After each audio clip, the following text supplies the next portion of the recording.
Il-budget tal-2026 alloka investiment b'saħħtu għal Għawdex b'żieda rekord ta' 81% fuq in-nefqa kapitali. Saħaq dan il-Ministru għal Għawdex u l-ippjanar Clint Camilleri fejn tkellem u elenka l-miżuri tal-budget dwar Għawdex. Filwaqt li ħabbar li nfetħet parzjalment il-bajbas il-ġdida George Pisani fir-Rabat Għawdex biex it-traffiku lejn Marsal Forn jaddi minna u jitneħħa miċ-ċentru tal-Belt. U sostna li dan il-budget qed ikompli jibni fuq il-progress ta' snin li għaddew filwaqt li jagħti l-importanza mistħoqqa l-Gżira Wċija. Il-Ministru spjega li l-budget tal-2026 jinkludi żieda ta' 21% fuq in-nefqa rikorrenti minn 77.9 miljun euro għal 94.5 miljun euro u żieda rekord fuq in-nefqa kapitali minn 15.2 miljun euro għal 27.5 miljun euro.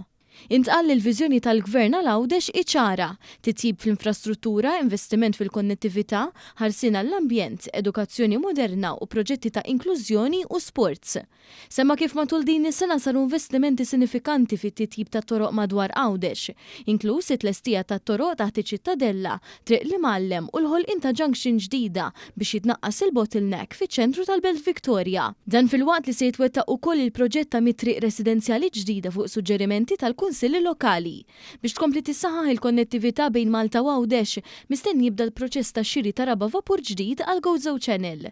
Fl-istess waqt se titwaqqaf task force biex tanalizza kif il-port tal-Imġar jista' jintuża b'mod aktar effikaċi u sostenibbli. L-Awtorità tal-Ippjanar approvat ukoll il-proġett tal-Gozo Rural Airfield fix-Xewkija li se jservi ta' niċċa ġdida għat-turiżmu speċjalizzat u għall-impjiegi ta' kwalità. Huwa semma wkoll il-proġett tal-Victoria Park li se jsir b'investiment ta' 20 miljun euro, pulmun aħdar ewlieni fiċ-ċentru tar-Rabat bħala park urban kbir għall-familji, inkluż parkeġġ għal 340 karozza. Minn barra hekk se jsir restawru tisbieħ f'ġonna pubbliċi madwar Għawdex fosthom ix-Xewkija ta' Kerċem u l-Qala.